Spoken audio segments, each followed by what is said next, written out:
Hi, my name is Brooke Cheley. I'm one of the fourth generation owners and directors at Cheley, Colorado camps. I love the rare moments in parenthood when I'm not preparing for something. Every night when I tuck my girls into bed, I sit next to them and rub their backs and sing them camp songs, and I relish in the moment of just being present. I try to have a moment in the morning of just being there, but of course it's brief and I'm on to the next thing of preparing for the day. I feel like our jobs as parents is to be constantly preparing small things like breakfast and laundry, and big things like being kind and being positive contributors to their society. So it's the middle of March. I cannot believe it. And February blew through here like a comet. And summer camp is on the horizon. Woohoo! We can't wait on our end.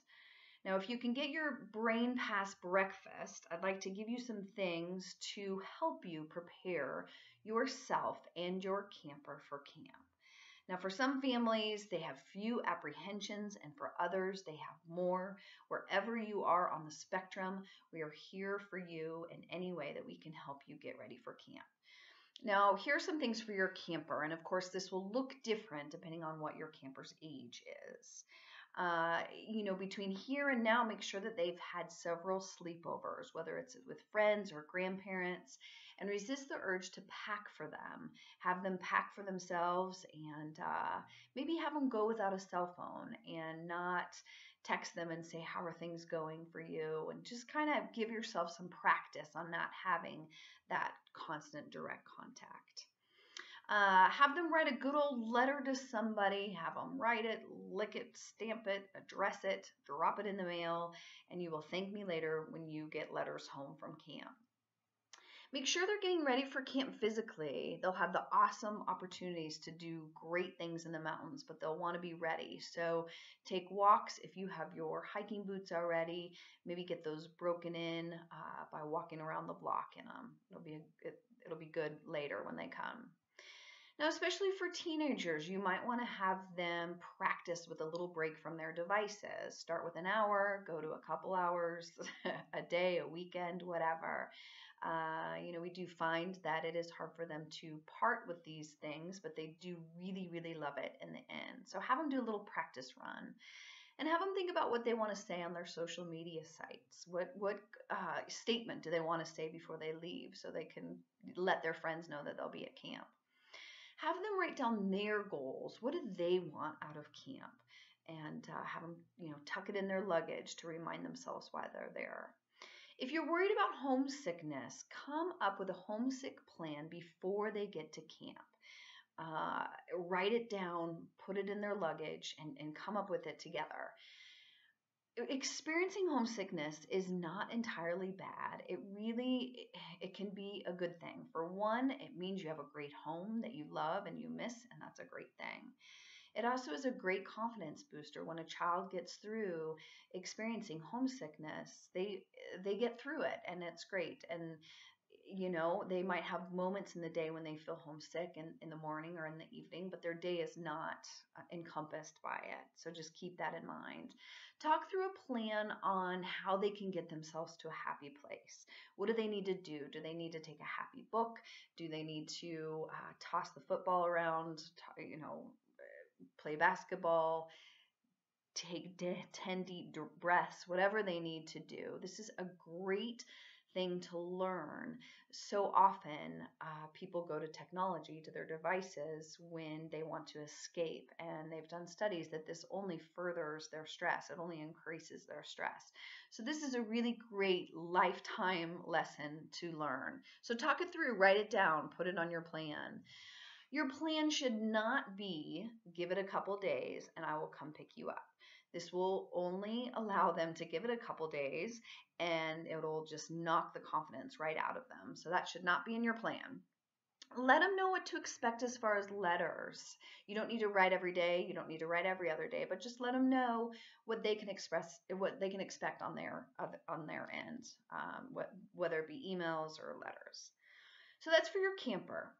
For yourself, which is important as well, you are giving your child an incredible gift. Please keep this in mind. I cannot promise you that they will not lose their water bottle or their socks, or that they will love every meal and adore every counselor, or that we will not fail you in some small way. We strive to be the best possible organization and experience that we can possibly be. But just you are giving them an awesome, awesome gift. So just keep that in mind. You're preparing them for college, instilling leadership and confidence, and it'll be a great summer for them. Write that on your bathroom mirror. Start to think about what you want while they're at camp, aside from the benefits that they will get from camp. You want to have extra date nights with your spouse, or go out to dinner with friends, or organize, or just have a break from driving your camper from activity to activity, or have one-on-one time with your other children. So think about what you are going to get out from this 3.5 weeks, and it goes by very fast, I promise. If you have apprehensions, work to resolve them. If you're worried about food allergies, talk to the camp director. If you're worried about medical issues, make sure you touch base with the nurse before your camper arrives. If you're worried that they're not going to know anybody, set up a play date or a group get together in the city that you're in. And if there's not local campers there, then set up a Skype call or FaceTime or something like that. Work through what your apprehensions are. And if you're nervous or anything, just make sure you share that with another trustworthy adult, or a stranger at the coffee shop. Make sure that only optimism and excitement is coming from you to your camper, because they'll pick up on that, obviously.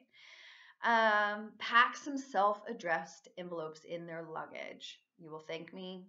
Hopefully, you'll get a letter at some point. Complete your paperwork. I know this sounds trivial, but it helps us to be better prepared for them, with their camper form, with their medical form. It helps us do our job on our end, their travel arrangements, so we just have that all down. Whether you are sending them on the plane or dropping them off at camp, please make sure that they are out of sight if you decide to bawl. They will be fine. If you drop them off at camp, you can spend time to poke around and meet and the staff and that sort of thing. You can help them get unloaded and unpacked, but keep in mind, if you organize their sock drawer, it probably will not look like that in a couple days. So let them know that that they can soar and do this without you, and be independent. That's the great thing about it. And keep in mind that you're giving your child an awesome gift. So thank you so much. As always, we are grateful and honored to have your child at camp.